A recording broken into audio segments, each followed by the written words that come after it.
словото на омразата създава един такъв климат на допустимост. Ако е легитимно да го кажеш, започва да изглежда легитимно и да го направиш. Директно ги пребиват и ги убиват.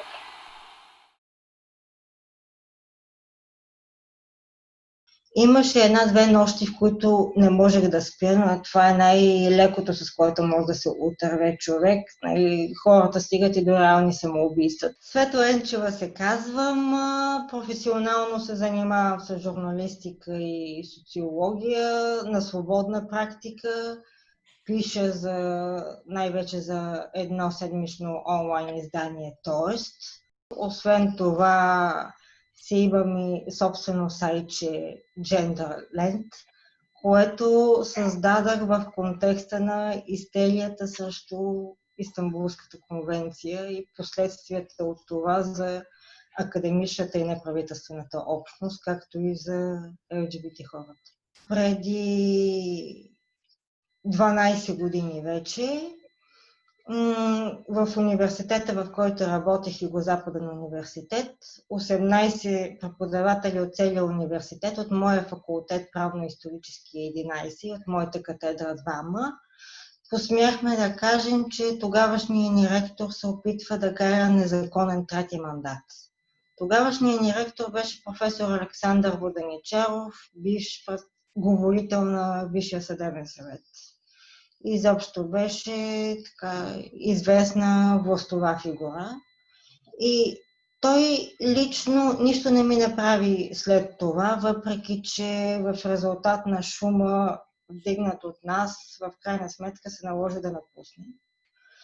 Но бях подложена на тормоз от колегите си от катедрата, а както и от ректора.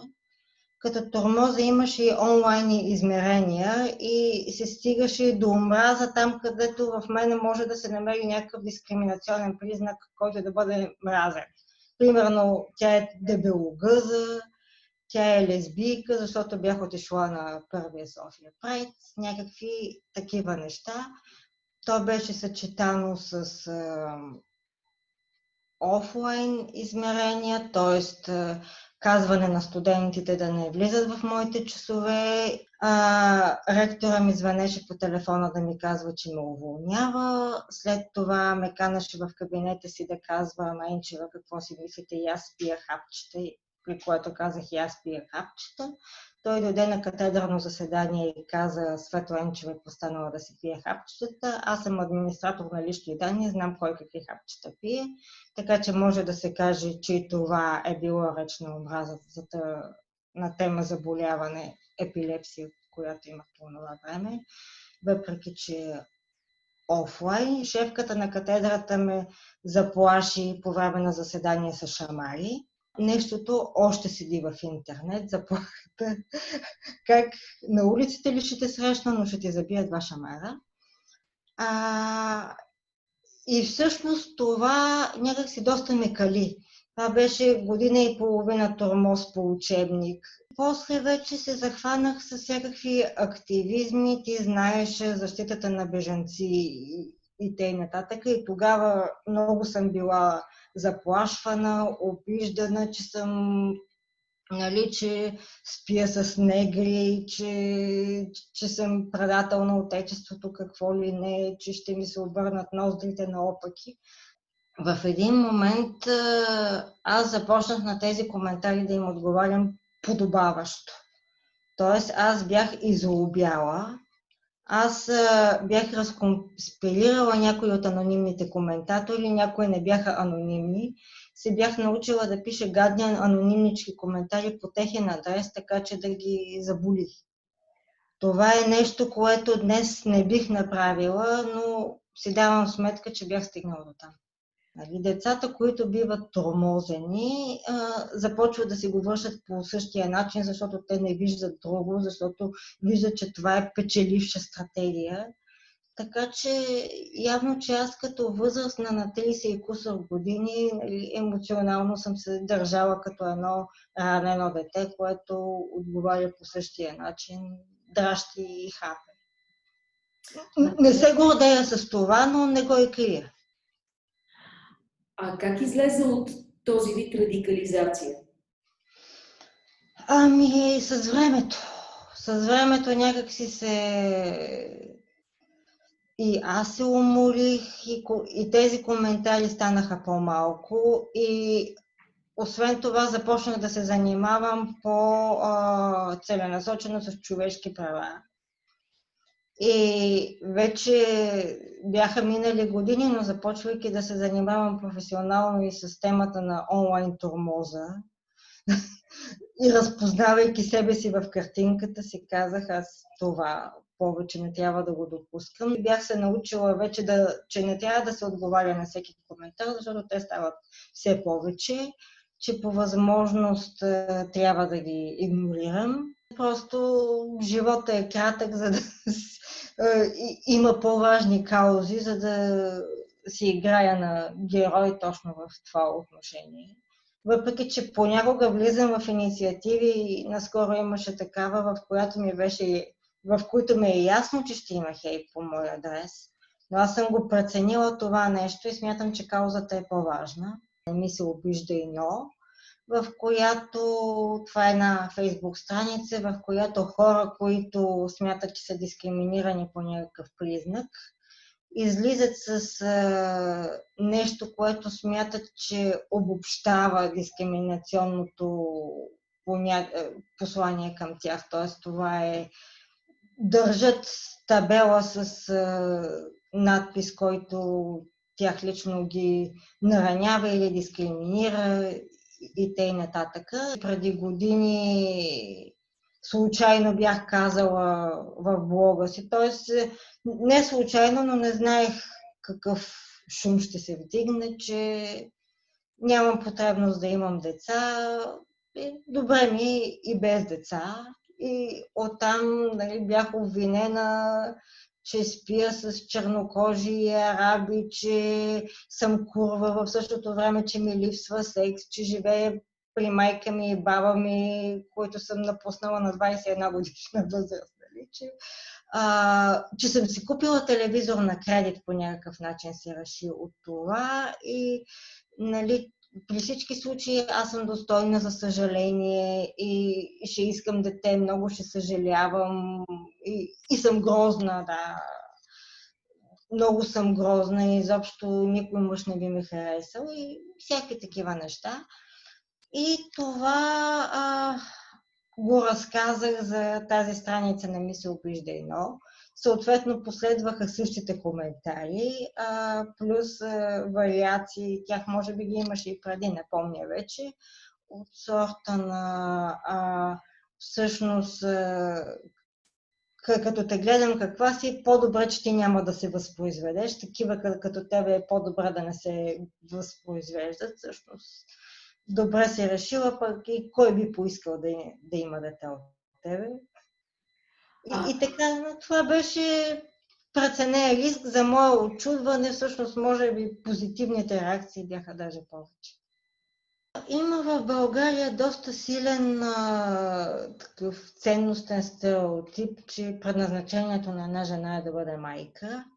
Тя се осъществява по този начин и това, освен това, е нещо патриотично, защото ние сме в демографска криза и етническите българи трябва да раждат деца. То аз съм наполовина етническа поморийска гъркиня, но това е друга тема. Все пак минавам за етническа българска, доколкото не съм ромка и не съм туркиня и не съм мюсюлманка. Това е грях и че изобщо хем не е патриотично, хем е грях, хем каква жена съм аз и тъй нататък. Но интересното е, че повече мъже участваха в това, но имаше и жени. По-скоро съм се притеснявала, че на хора, които са ми близки, това причинява не по-голям душевен дискомфорт, отколкото причинява и на мене, защото аз си го правя сама. Но не мисля, че съм била в такава ситуация И не мисля, да, името ми е било в някакви списъци с врагове на народа и т.н. Получавала съм някоя друга заплаха, но не нещо конкретно като преследване или заплаха по отношение на мои близки. Нали, по-скоро съм се старала да не изнасям лична информация, която може да доведе до там хора, които обичам да бъдат наранени по някакъв начин. Имало е призиви заради мен да се върне смъртното наказание, да бъда обесена с главата надолу и така нататък. Словото на омразата смятам, че не е само думи, защото на хората, на които се случва, то се случва реално и те го изпитват реално и физически. Имаше една-две нощи, в които не можех да спя, но това е най-лекото, с което може да се отърве човек. Хората стигат и до реални самоубийства. Това е едното. Второто е, че словото на омразата създава един такъв климат на допустимост. Ако е легитимно да го кажеш, започва да изглежда легитимно и да го направиш. И ако някакви хора хейтстват, примерно по адрес на гей хората в форуми и социални мрежи, други отиват и директно ги пребиват и ги убиват. Защото са видели, че това са хора за мразене. Нали? Това трябва да се направи. За мен е изключително сериозно и важно какви са политическите послания, които се отправят. Защото ако имаме политически послания, които благоприятстват омразата и я изговарят, тогава става много по-лесно в социални мрежи, в медии, както и да пребиеш някого само защото е гей, ром, или да го убиеш, или чужденец, или някакъв друг. Какво правиш, ако срещнеш източника на езика на омразата към теб? Ако, да кажем, в това интервю сега, в момента, от другата... Влезе Мартин Карбовски. Хората, които са използвали език на омразата към мен, лично и психологически бих предпочела да не ги срещам. Може би от някакво чувство за самосъхранение, може би и аз съм смела най-вече онлайн, но бих предпочела да изляза, да ме няма, виждайки Луков марш на живо, за щастие за първи и последен път. Спонтанно им показах среден пръст. Радвам се, че не го видях, защото може би нямаше да водим този разговор сега.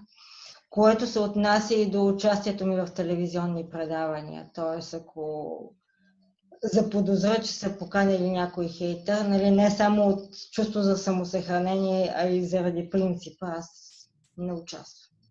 Аз съм в Германия не поради това. Ходила съм на прайдове, когато беше най-опасно.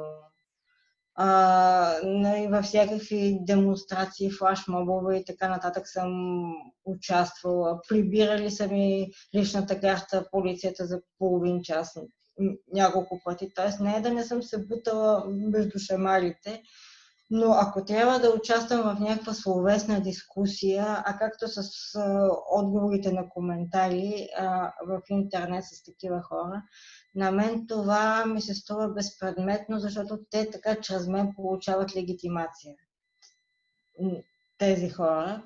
И по-скоро не, че бягам, предпочитам публичност чрез по-сигурни и по-честни пространства. Може би в някакъв смисъл това е и бягство. Какво пречи да бъде забравена тази първата случка на сблъсък с словото на омраза? То беше някакси инициация. Тоест, първия път обикновено не се забравя. Опустошение не бих казала чак, нали? Това е голяма дума. Някои хора би ги опустошило, вероятно. Мен смятам, че по-скоро ме направи по-силна. Но да, оставя следи, да го кажем така, без толкова драматизъм. Добре.